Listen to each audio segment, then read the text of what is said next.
Thank you very much, Bruce, for introducing me. Very happy to be here. Uh, this morning in this class, I will talk about the idea that we are at a critical juncture.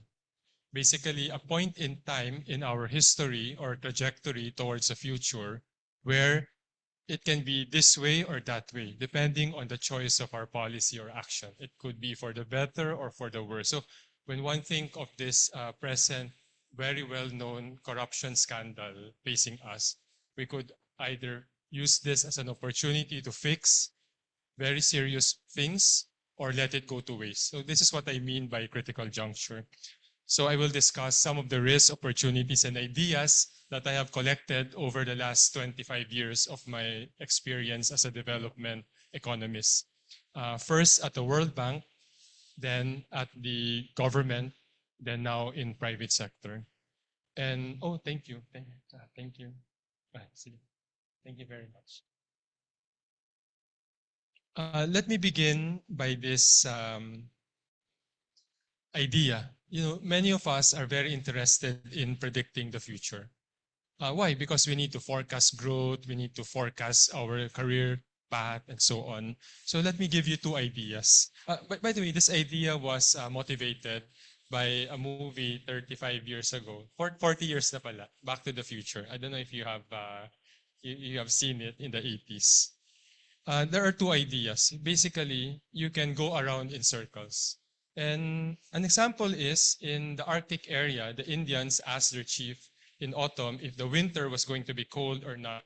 So the chief wasn't sure. So he called the weather station. And then the meteorologist made up an answer.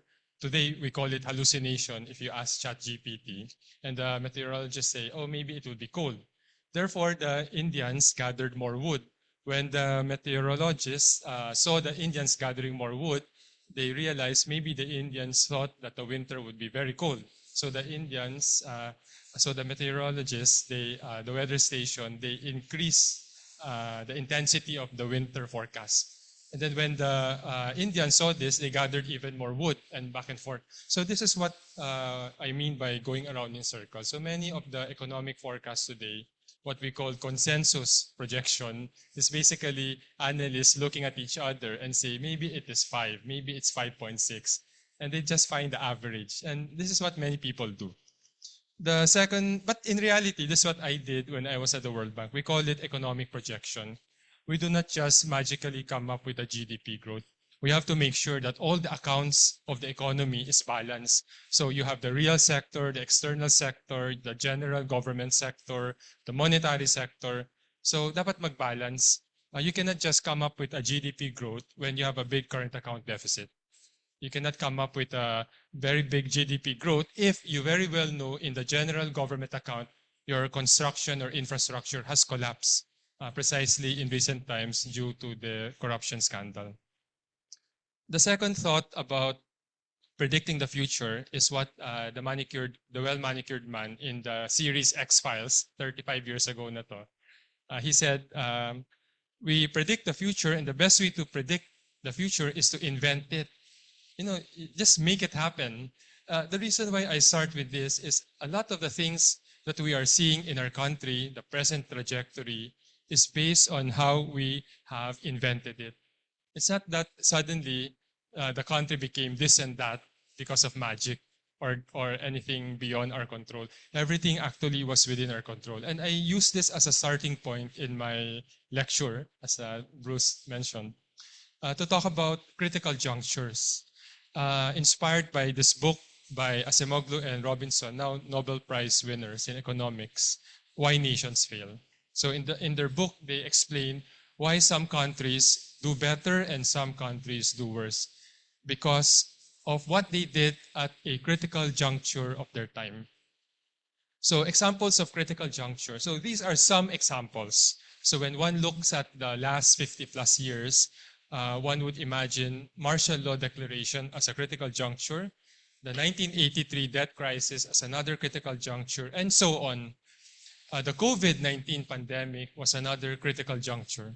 Today, given all the things that are happening, very well publicized corruption scandals, now under investigation, is another critical juncture. And every point in time where we have a critical juncture, it will determine the course of our economic trajectory. So for instance, these are the growth rates. There are many ways to determine the outcome of critical junctures, but let me just do a basic presentation using growth rates.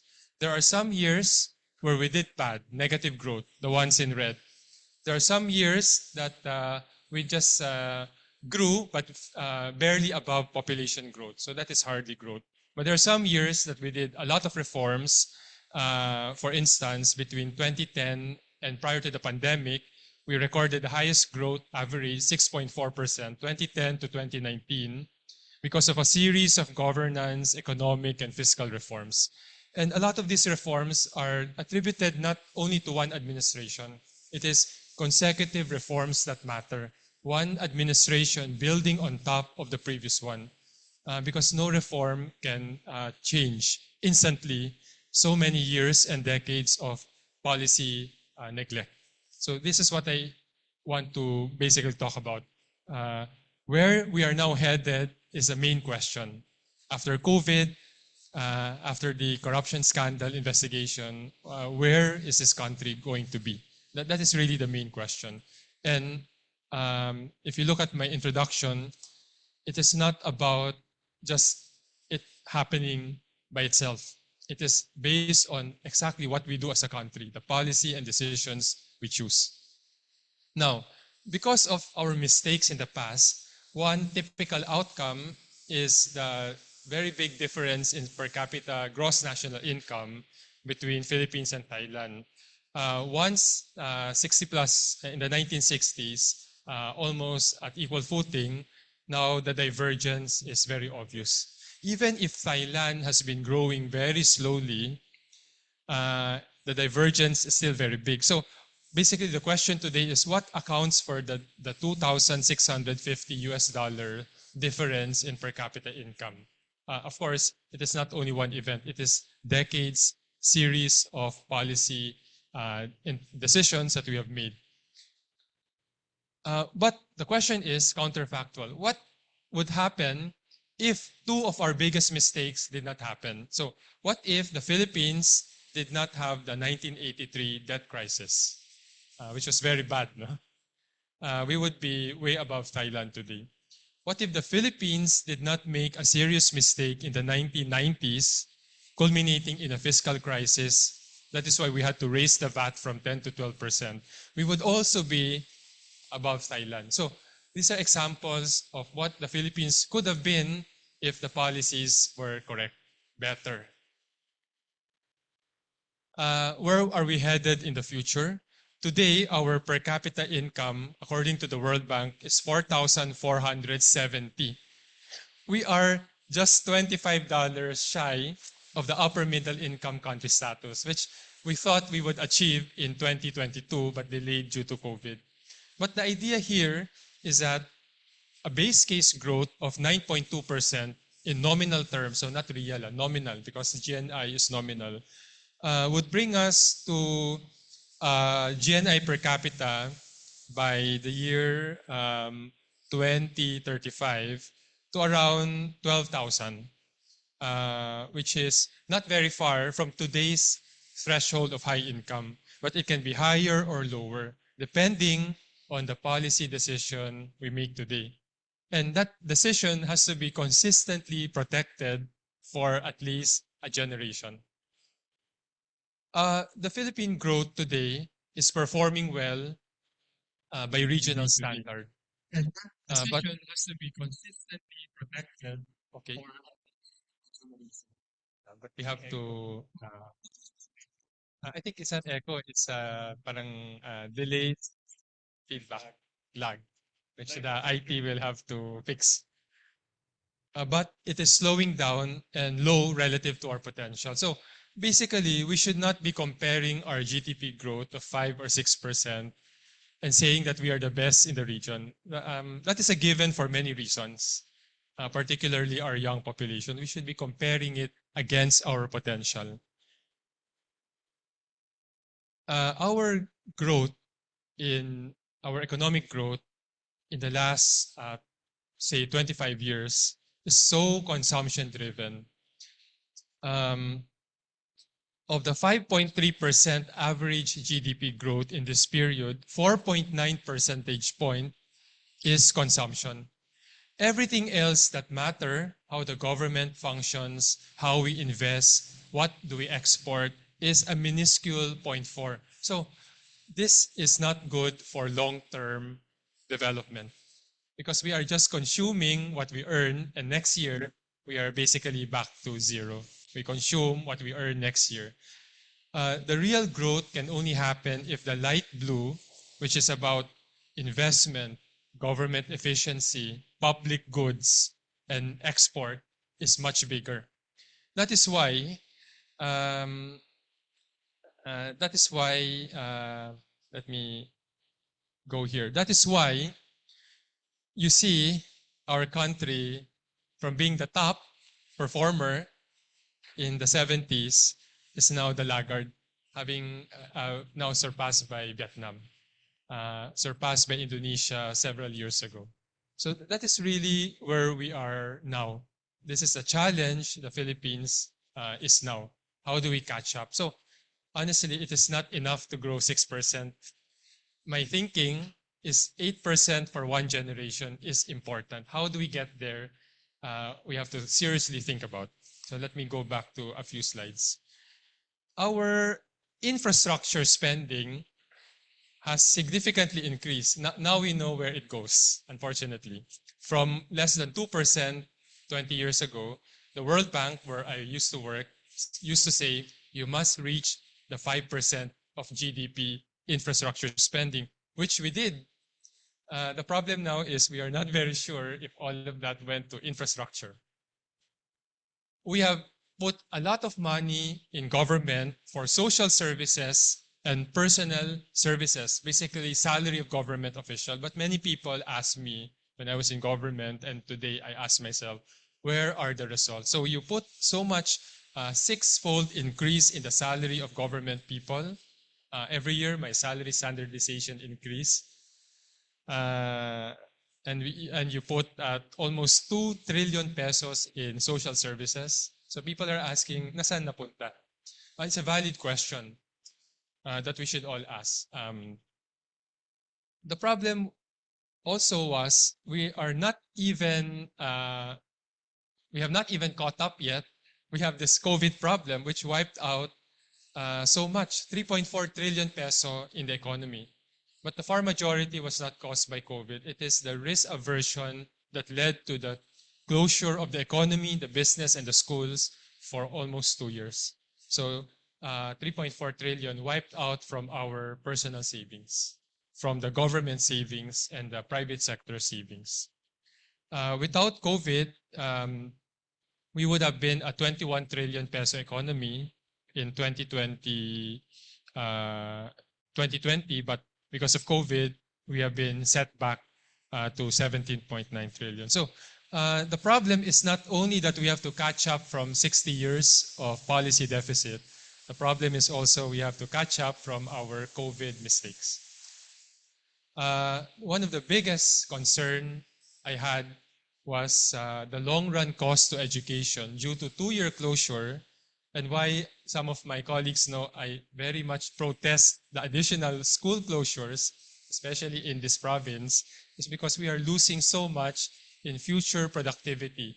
And that productivity translates basically to future salaries of workers. If you didn't study for 2 years, my estimate was your general average income will be 14% lower because of a study I did at the World Bank before. So of the 41 trillion that we lost due to COVID, some 11 trillion is seen due to the lower income our workers will have to take due to school closures. Basically, as employers, why will you pay more if the average productivity is lower due to the fact that they did not go to school for 2 years? And all study shows online asynchronous schooling far lower learning potential.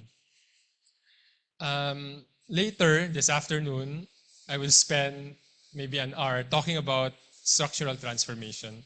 A major reason for the present economic performance is that our structural transformation has gone wrong. And this is basically the snapshot. This afternoon at Circa, Yusek Mercy, Director Mercy, invited me to continue this discussion. Instead of agriculture, which is what is the color of agriculture here? The orange rising to replace blue, sorry. Yes, yes. Agriculture. So when agriculture falls, we imagine in most countries, manufacturing orange should rise. The problem is it did not. Excess labor in agriculture could not be absorbed in manufacturing because there was really none. They went to services. So that is why you see this crisscross. In other countries that had successfully transformed their economies, the crisscross would be agri and manufacturing. I will not spend a lot of time on this topic. It is this afternoon. So if you want to understand why, then you attend the circa 2 p.m. Discussion. Now, the catch-up is significant because for at least one generation, our East Asian miracle countries, Indonesia, Thailand, Malaysia, Korea, grew by almost double than the Philippines. So when the Philippines was growing by 4.2 percentage points, they were growing at 8%. So that's what I mean, 8% for one generation is what it really takes. Today, more challenging than ever. This discussion is in the book East Asian Miracle by the World Bank. Because no country in history, except for the East Asian miracle countries, grew rapidly in such a short period of time. No country grew in one generation, and more so China. The rest took centuries. So what really happened and why the Philippines was left out is a major question. So many reforms have been done. This is what we did when I was in government. But if you read, but I will recognize Fermin Adriano as the brain behind used to be the 8-point socioeconomic agenda, na naging 10-point, and then 0 to 10. So we adopted it, but to be honest, this is nothing new. This is just a collection of all the things that have not happened in the past or have happened, but incrementally that needs to be happened and presented as a whole story. Kasi in economic reform, you cannot do piecemeal. Dapat story, wholesale, because of the many interactions. Has growth been pro-poor? That is the major question. The answer apparently is yes, because when one looks at the distribution of income across the percentiles of households from the year 2012 to 2023, and adjusted back to 2012 prices para we don't count the inflation, the best outcomes were seen by the lower percentile.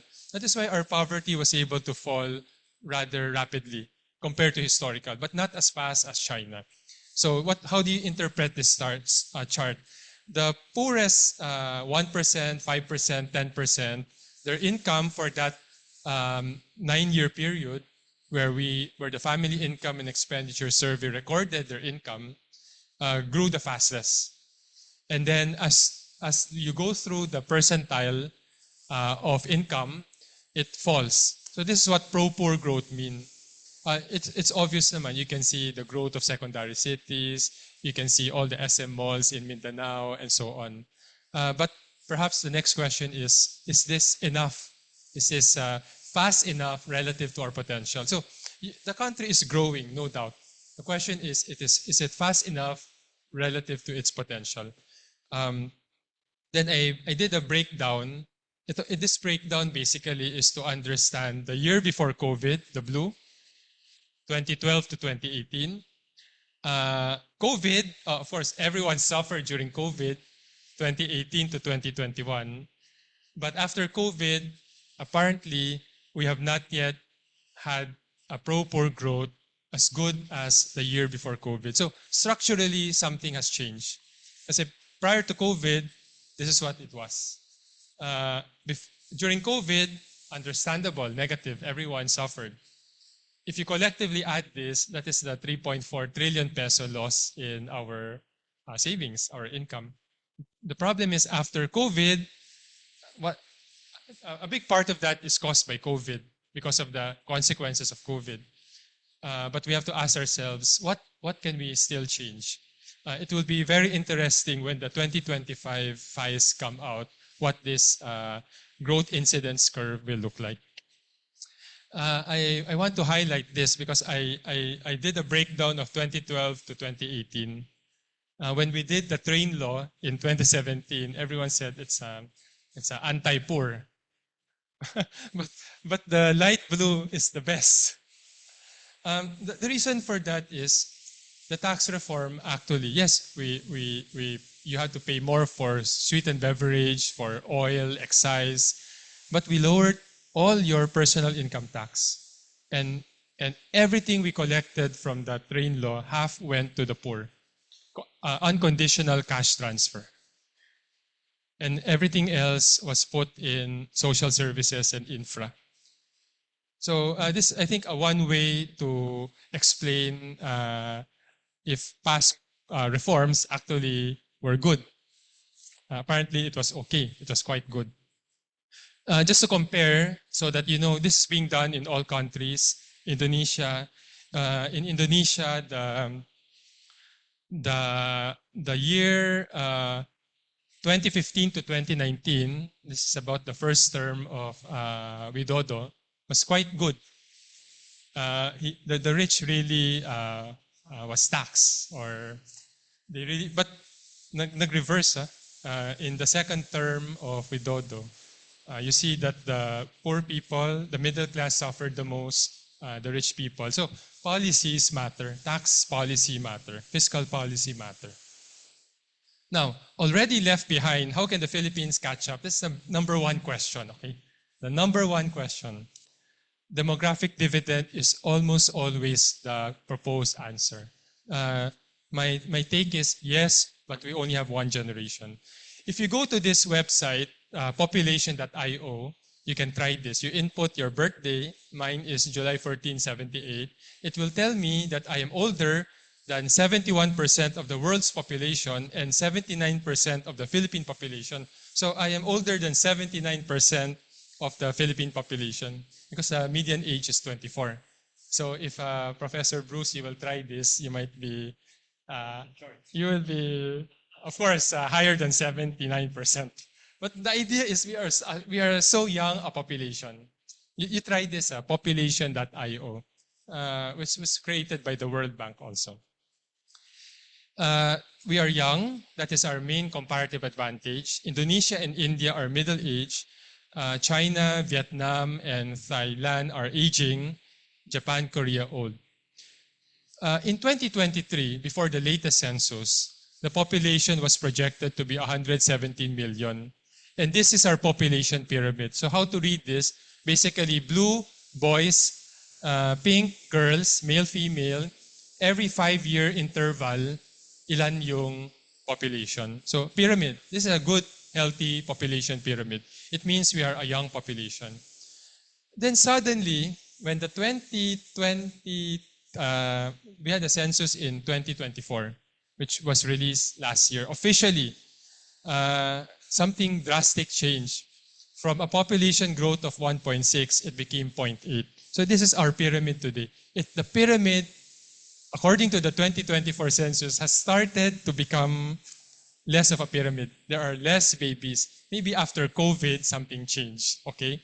Maybe a series of economic growth, although not stellar, created a stronger rising middle class. Of course, when you are middle class, you don't want to have too many babies. That is fact. But that also means if you look at the curve, one generation of advantage, and that's it. Sometime in the year 2050, you will see the curve start to fall. So you have only one generation. So that is our window. Beyond that, we will grow old and poor. That's the problem. You don't want to grow old and poor. All of you, you want to grow old when you are rich. Uh, how do other countries, by the way, and the population growth is now 116, bumaba. All the projections are off.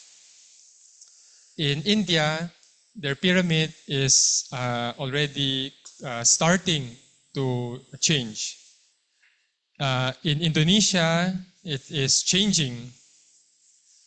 In Vietnam, it is very much changing. Of course, the one in the middle are the Vietnam War casualties. No? But after the war, they started to have more babies. But then as they grow, they have less babies. The one in Thailand is really bad. They're actually declining today. Declining today. China is also declining today. That's why India is number one in population. Korea is quite bad. They are declining. And then we look at Japan is also very bad, declining. Actually, the joke is these are coffins, not pyramids. They look more like coffins. Europe also bad.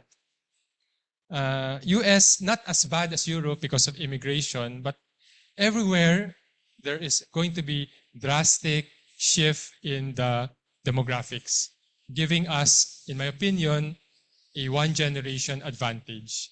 Even if we are so bad, we'll do well because we have more people, more workers, and so on.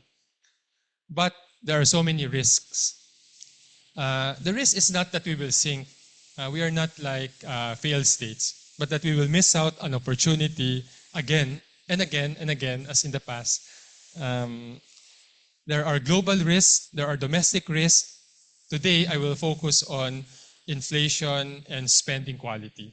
I'll not talk about all the risks, otherwise the lecture will go beyond lunch. The risk is less that the Philippines will sink, but we will miss out again on a golden opportunity. The severity of risk depends on the standard we use. In general, I feel this country, decision makers, managers, policy makers, their standards are low.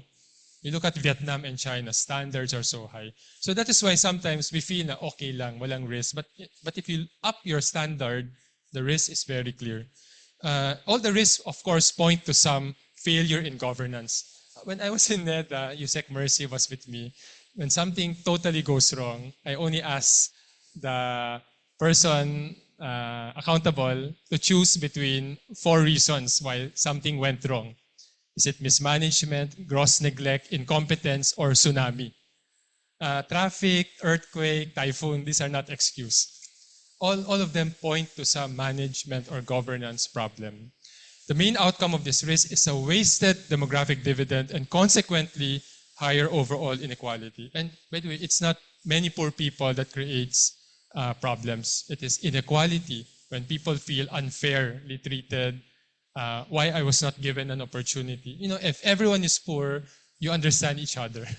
But if someone took advantage of the system and became rich or stole from someone, then you create very deep-seated unhappiness, as the Arab Springs have seen and so on. So implication, what should UPLB, private sector, and civil society do? So the number one problem, in my opinion, that has to be addressed squarely is inflation and food policy. Because every time we have bad food policy, which is the color orange, our inflation brings it up. But by the way, the orange is rice pala, rice inflation.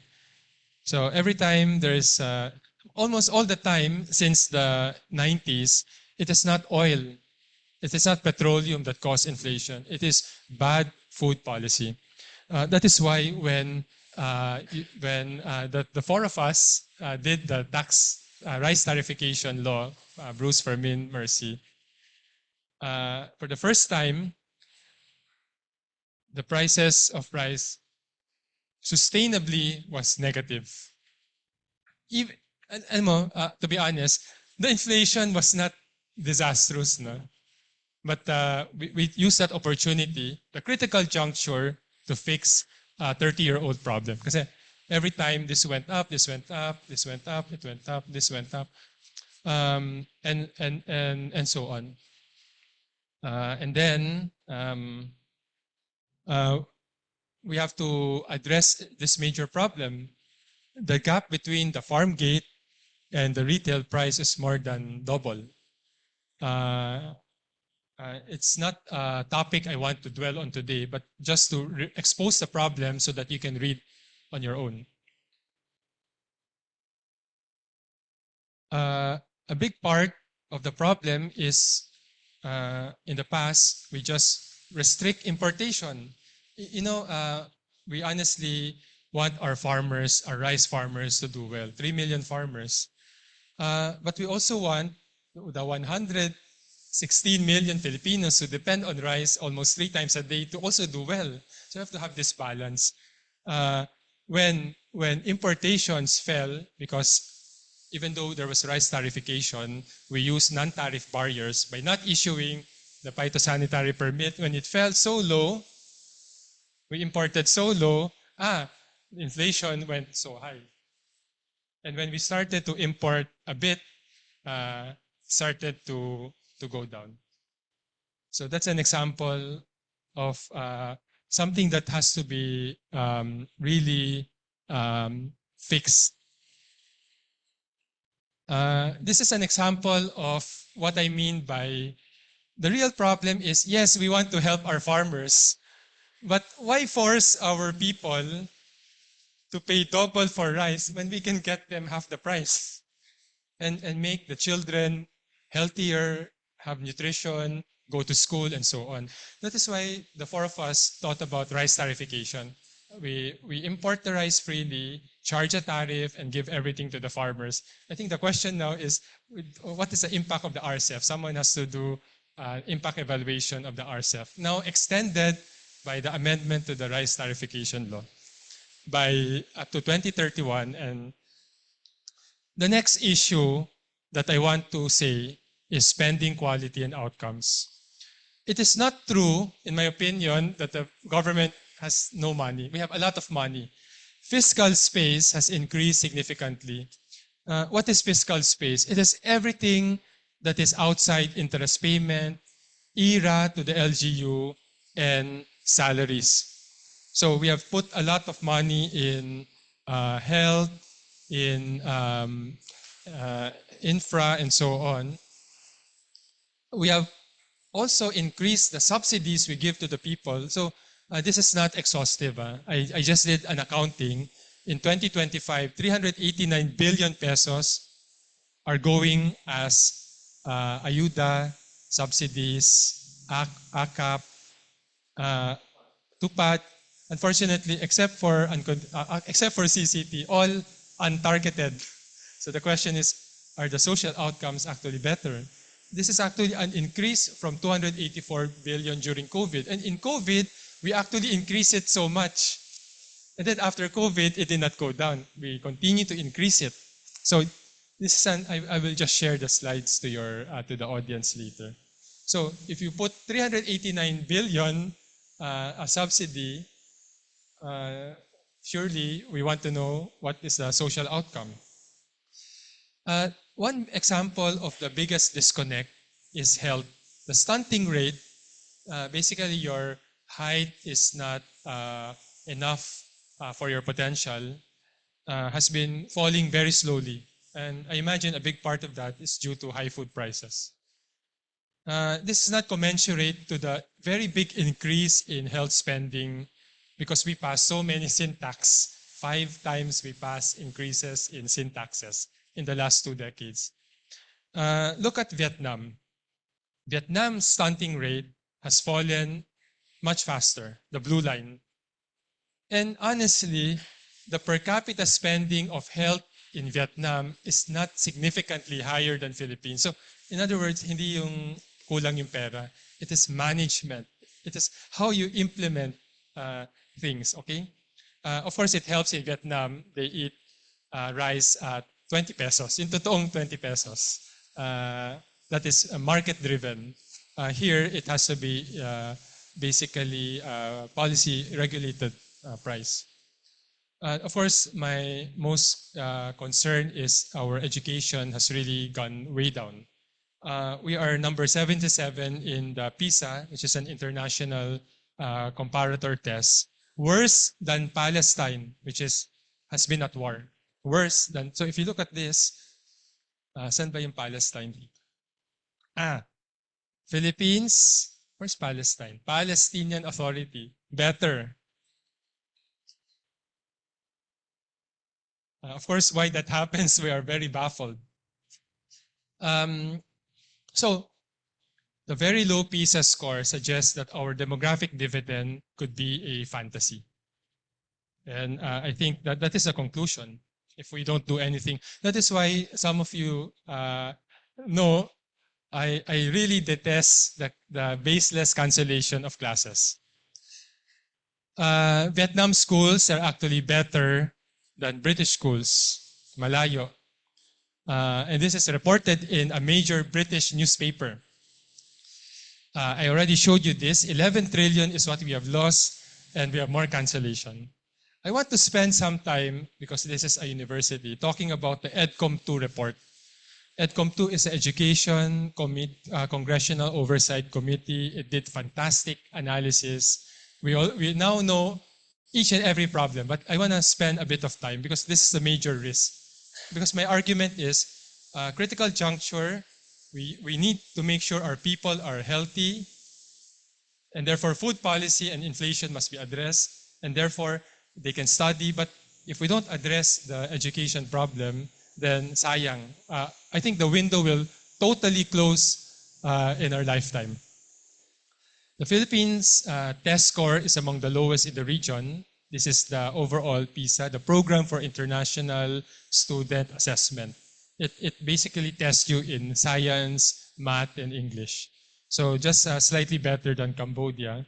And the brightest in the Philippines is equivalent to the poorest in Singapore. This is a distribution. The Philippines is the one that is gray, and the colored ones are the other countries. And you see that for Philippines, Singapore on the right, our best are actually the worst in Singapore. So, including me, I imagine. Apparently, language is a key problem of instruction because no country insists that the teaching language should be English. Everyone just teach them Cambodian or Lao or Thai. The problem is we have so much to fix, the textbook and so on. I think the first 6 years, kailangan talaga local language because it facilitates learning instead of trying to learn and learning in a foreign language, which is English or Tagalog. Malnutrition prevalent. I will skip this. I explained this a while ago. A major problem is textbooks are often not available for children. So all the reds are the subjects and the year where there are no textbooks because there's a procurement problem or something, or the textbook is substandard. So you can imagine that 2/3 to 3/4 of children go to school without textbooks. And probably those with textbooks, some share. There are too many assessments on paper, whether it is the international down to the English quiz or Filipino test. The problem is they're not implemented. So after many years, students get poorer and poorer in terms of learning because we have never assessed the students. So the red ones are the tests that should have happened but never happened. So therefore, when Secretary Briones in 2018 decided to do the PISA after being shut out for so long, she was so shocked that we did even worse. Kasi nga, if we did not do the PISA for 20 years, of course we have no way to assess our performance. And therefore, when Secretary Briones did it in 2018, and the last one was done 2003, of course the results were disastrous. We have never benchmarked kasi. We thought we were okay, but we never benchmarked with the rest of the world. The passing rate in LET, the licensure exam for teachers, is very low. Only 30 to 40% pass on average. And many of those who pass cannot even answer a question they are teaching. So when you ask a grade 10 teacher, only 40% can answer a question if they were to take the tests that they give to their students, and worse, in science, only 1/4 can answer their own test question. So this is a state of education. And maybe this now explains why, Bruce, I am very passionate about restarting classes. It is so sad already. Education budget in real terms have fallen. Thank God, budget is now giving more money to education. In general, literacy is 3 to 4 years behind the grade level. So what does that mean? If you are grade 4, supposedly you graduate grade 4, you are only a grade 1 level literacy. Because you really, for the average student, apparently they didn't learn. By the way, these are all in the EDCOM report that Congress did an investigation. So I'm just storytelling. About a third of high school graduates are not functionally literate. So it's not enough that you can read and write. You must be able to compute and understand what you read. I know this for a fact because half of the time I ask a question, the answer is not the answer directly to my question. Parang di nila naintindihan siguro yung tanong ko. Earlier investment can make a difference. That is why we have to start early. And food is intrinsic to earlier investment in having the right nutrition for the mother, for the children, the milk, and so on. So I'm just going through the keywords. The details, I invite you to read the EDCOM report in the website. Stunting prevalence, very slow to decline. We discussed this already. Most people in the country eat only rice and carbs, the red. So not much protein and fat. So once you have solved the rice problem, you have to solve the livestock and poultry. That is why we wanted to pass, Fermin and Mercy, the Livestock and Poultry Development Act. Kasi it's not enough to eat rice lang. What will you do with rice? You need protein for brain development, body build, and so on. Sana there will be a way to pass the livestock and poultry and corn. No corn. Yes, corn is important. It is without that it is expensive pa rin.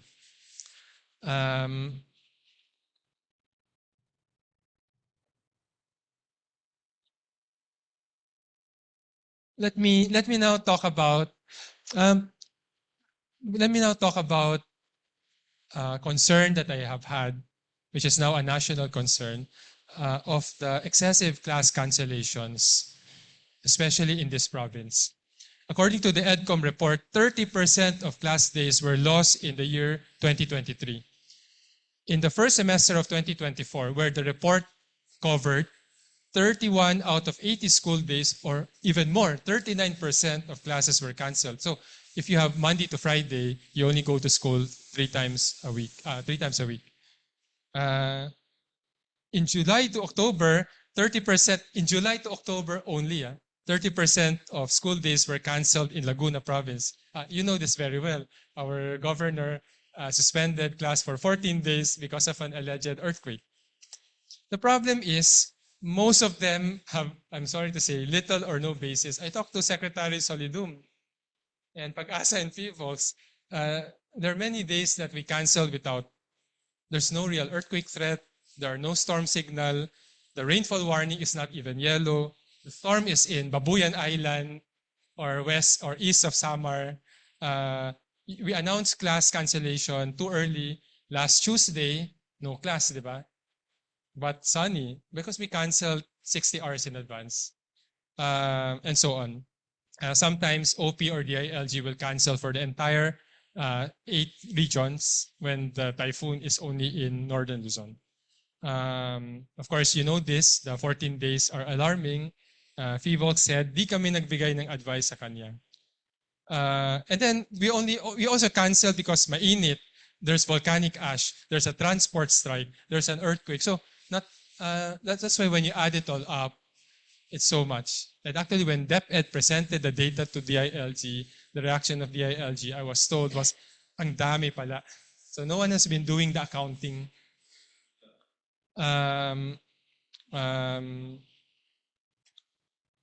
And this exacerbates a lot of problems. According to the World Bank, 90% of Filipino 10-year-old, my son is 10-year-old, cannot read and understand an age-appropriate text.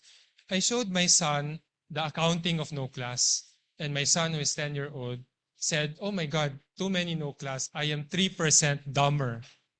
And then after the earthquake cancellation, I asked him, "What percent dumber are you?" He said, "Maybe 5%. So that's my son, Ashby. Um, there are so many studies, you can read this, but the gist is we really have to address so many things. Because class cancellation is not just about sleeping more uh, or doing it online. It has serious impact on the future of our country. It is a critical juncture. We cannot make a mistake. That is why repeatedly I have pushed this. So we have sent recommendations to the government. In fact, they will be presented to the president by the PISA, the Private Sector Advisory Council. So we recommended strictly align class cancellation with scientific parameters. And cancel only when the EO says my orange warning or my signal 2. And then review or repeal blanket authority to cancel. Let the LGUs do it. And in the case of accredited private school and universities like UP, let the school heads do the cancellation. Then develop clear evidence base for non-weather. Disallow extended or anticipatory cancellation. Direct the conduct of CBA and audit of all cancellation. Promote alternative catch-up learning immediately and avoid all the sensationalism and trivialization of class cancellation, which unfortunately is seen in some of the posts of the LGUs. Let me end with a quick discussion, if I can have 10 more minutes. Opportunities for the Philippines. Of course, I want to end with some positive note. We need new growth drivers. Our traditional growth driver, BPO and remittance, yes, they are big and they are growing, but far less than before. Remittance is 3%. BPO is growing, falling very badly. AI is responsible for it, but the only major reason is we have no more talents to show the BPO global industry. Who else can speak English as good and so on? So we have to think about new growth drivers. In the last 25 years, these two drove the economy. Ngayon, they are closing. Yes, they are big. They contribute 4.5 trillion pesos. That is the 4.5 million. But in terms of growth rate, do not expect them to grow 5 or 10% like before. They are growing below 5%. Anything below 5% is not a growth driver. So what are the, and then we have potential. According to HSBC, we still are going to be one of the top economies. We are in one of the top, so China, India, Indonesia, Japan, Pakistan, Bangladesh, Vietnam, Philippines. So may chance pa naman. And as I mentioned, we have one generation to make it happen. But we need to fix the most basic problem. And I call it the human capital value chain. Fix agriculture first so that it's productive and food and input prices can fall so that mothers and babies are healthy so that they can go to school and get a good job.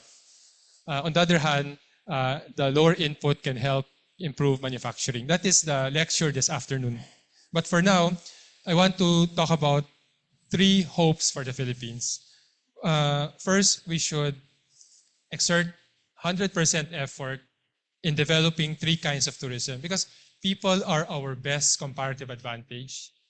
And we should develop regular tourism, health tourism, and retirement tourism.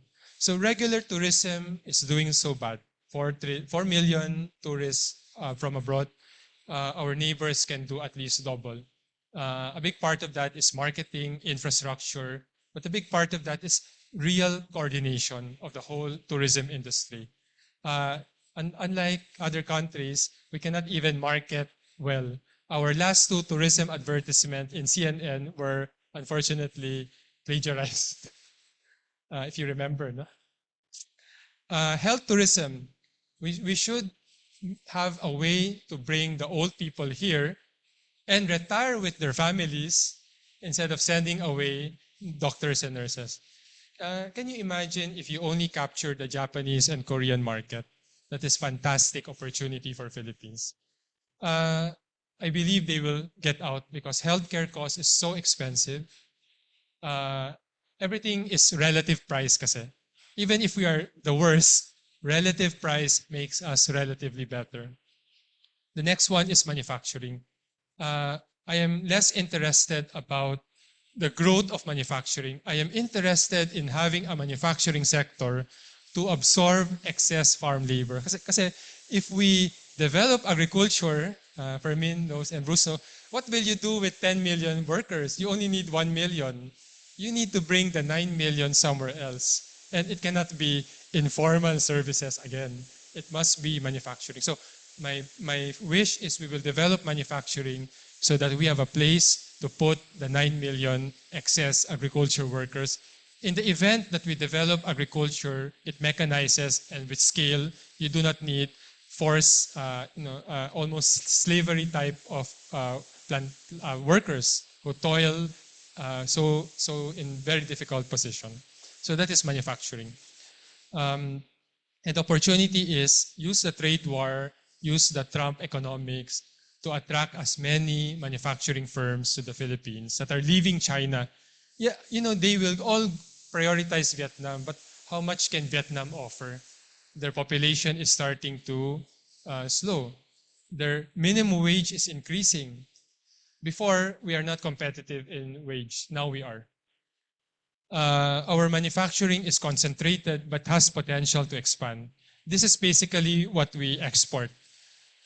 Business is BPO. Electronics, of course, all the PESA zones, and everything is small. But we can jump from one industry to another through a value chain approach. Our minimum wage used to be the worst. Now, China, Malaysia, Indonesia, Thailand, higher than us. So it's not true na we are not competitive. We have to find the niche. We will not compete with Cambodia, so do not do garments. But the garment sector wants artistic Filipinos who can do the nitty-gritty stitching. That is an example of a niche we should target. Our power cost is still high, but if that's the only problem, then everything else can compensate. Kasi investors look at naman total cost, hindi tingi-tingi. Our FDI is very low. That is why a real push to attract manufacturers relocating possibly to Philippines is priority. We have done, in my time, all the reforms we can think of to liberalize the economy, retail trade, public service, foreign investment. The problem is to properly use these laws to attract. And a big part of that is how we tell the story of the Philippines, how we address the corruption scandal, and so on. Kasi the legal framework are all there. It's just that we have to do the next step to implement our good laws.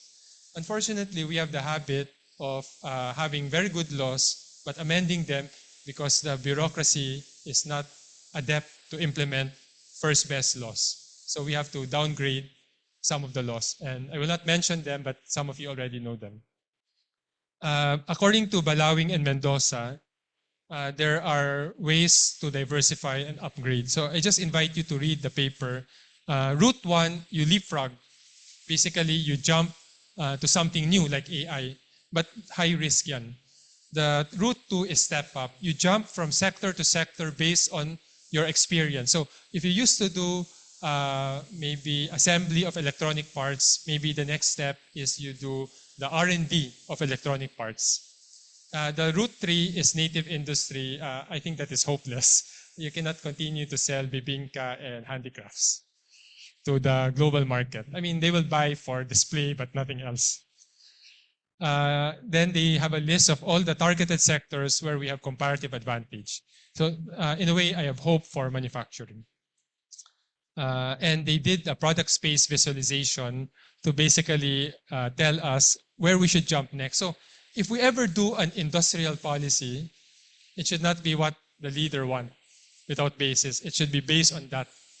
We will help you and we'll give you incentives because you are at the best position to take advantage of our collective resources. That is basically jumping in the product space. Finally, technology and productivity.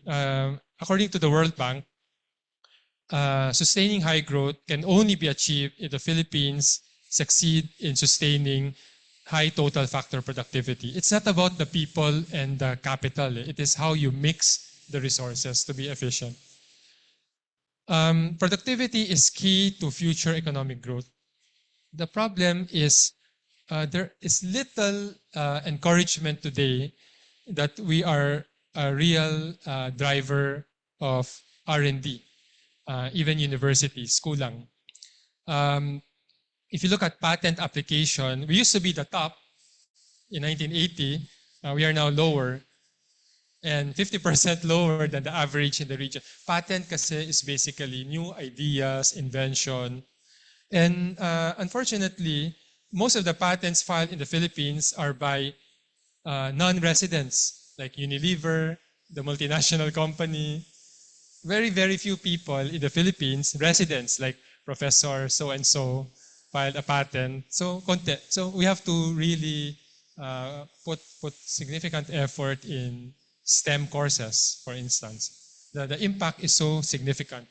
Something that Vietnam already did 10, 15 years ago. In fact, Vietnam, after China and India, is a number one exporter of PhD students to the US. Tayo, we have gone solo.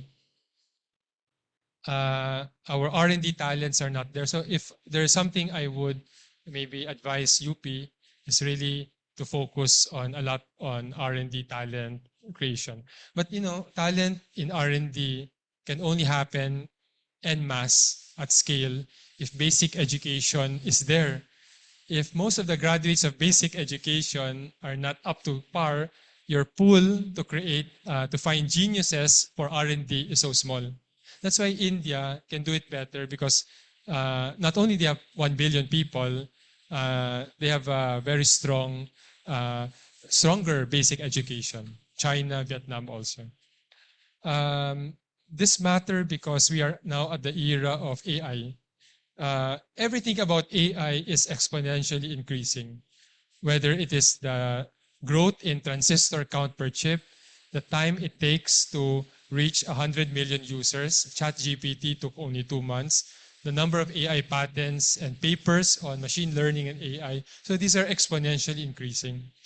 And yes, we can take advantage of AI, but very little can be done if the most basic things, agriculture, nutrition, education, at the basic level is not there. Kasi what kind of genius who will take advantage of AI and R&D can we find? So maybe I will maybe end with a few more slides. The far majority of young people are concerned by this. So if you type in the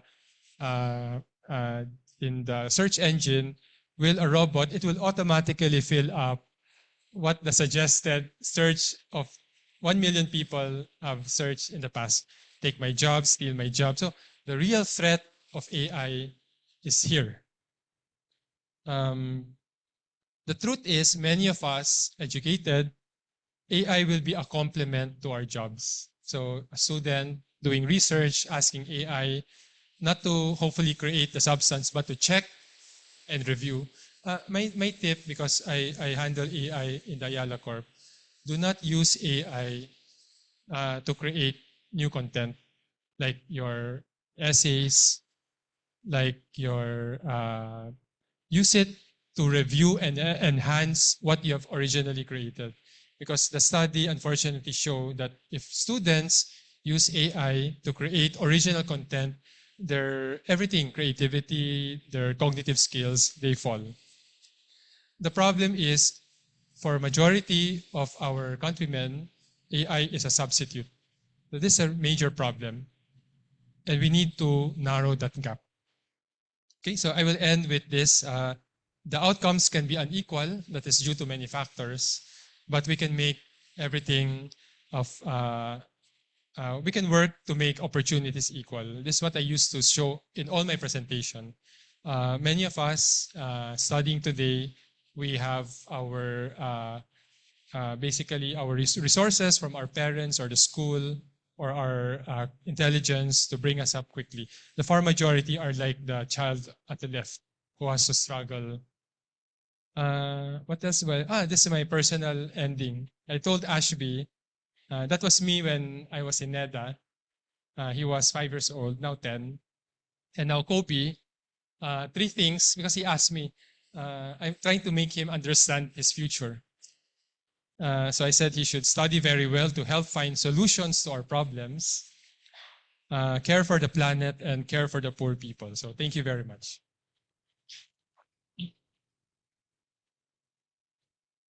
So we will now have Q&A.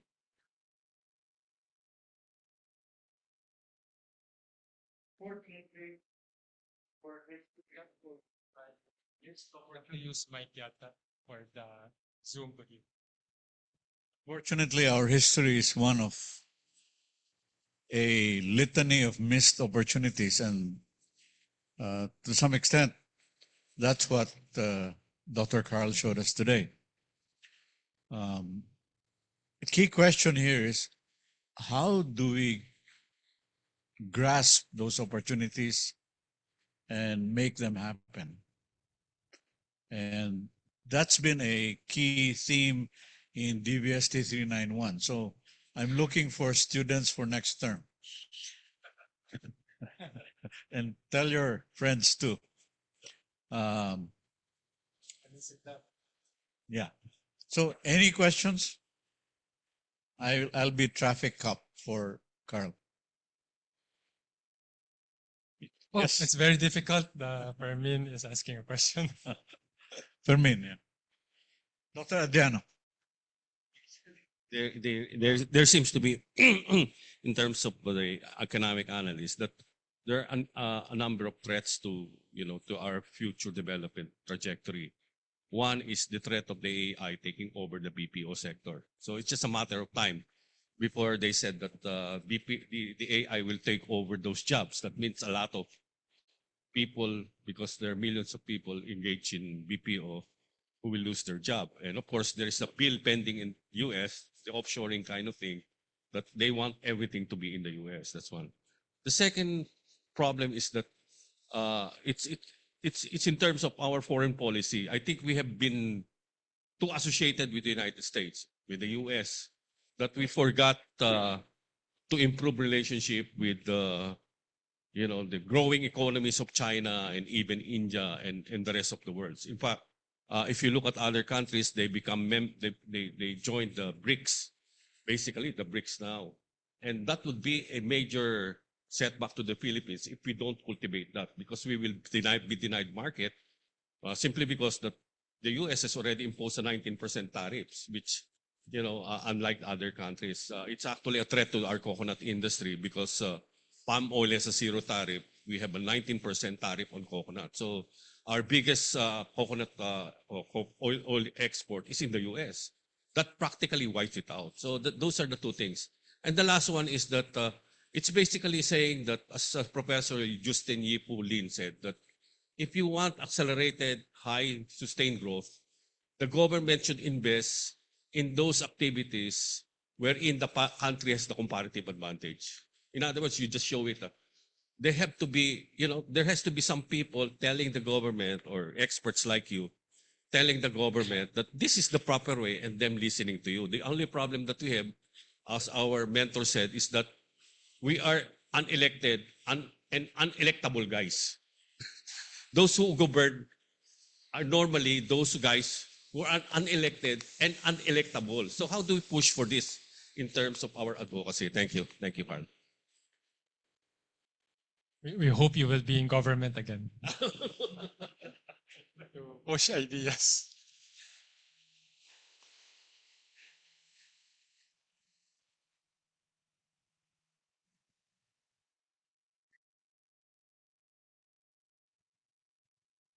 course, Dr. Adriano poses really tough questions. A lot, a lot of students, a lot of us do a lot of the analysis, and then we submit it to Congress. What does Congress do with it? And that's often a real conundrum. And it's tough to solve. You're always hoping that you find somebody in Congress who will take the lead and put all of these ideas into the budget and put all of these ideas into policy. But that's been a major issue. Are we going to go the route of creating graduates who will then go to Congress? That's another whole idea. But who knows? Who knows? We're hoping. Yeah. Would you like to address that? Or There are two types of questions. A problem that has an answer and a mystery that you just live with it. And for me, a question is a mystery. But hopefully my presentation has given some insights on how that should be addressed. Personally, my experience is when I was tasked by our boss, Secretary Dominguez, to do a tax reform, the instruction was to raise 1 trillion pesos because the idea was we will do a massive build program. And a credible major infrastructure program is not all debt finance like the 70s, which led to the debt crisis. We have to show our equity. So my task was to raise the money. And I will attribute reforms of that magnitude to 4 important elements. And by the way, no one believed that it can be done. Most people say impossible yan when we proposed the tax reform at that time, impossible daw. But it happened. All of them passed in varying quality, even by the Marcos administration. That is what I mean by continuity of reform. Hindi pwede yung next admin tapon na or palitan. Dapat tuloy-tuloy. And macroeconomic and fiscal management, I believe, is one of the examples of continuous reform. So number 1, preparation is key. The tax reform that we passed had 12 years of preparation. Everything is naka-ready na. The analysis, the data, the evidence. We were just waiting for a window of opportunity. And so happens that President Duterte at that time and Secretary Dominguez wanted it. But if we were not ready, we could not surpass the hearings in Congress. It's very difficult, especially when Senator Villar asks a question, you shut up na lang. So first, the preparation, the technical preparation. The second, the window of opportunity, you seize it when the president wants it. Number 3, we work with civil society so much because there are some things I can't say, but civil society can say. And number 4, half of our job is not revenue estimation. It is stakeholder management, communication. That's why we hired Tony Lambino, full-time communication. Half of my team, like Aika, doing communication, infographics, Facebook, social listening, press release, door-to-door with congressmen. And we did that also for rice tarification and so on.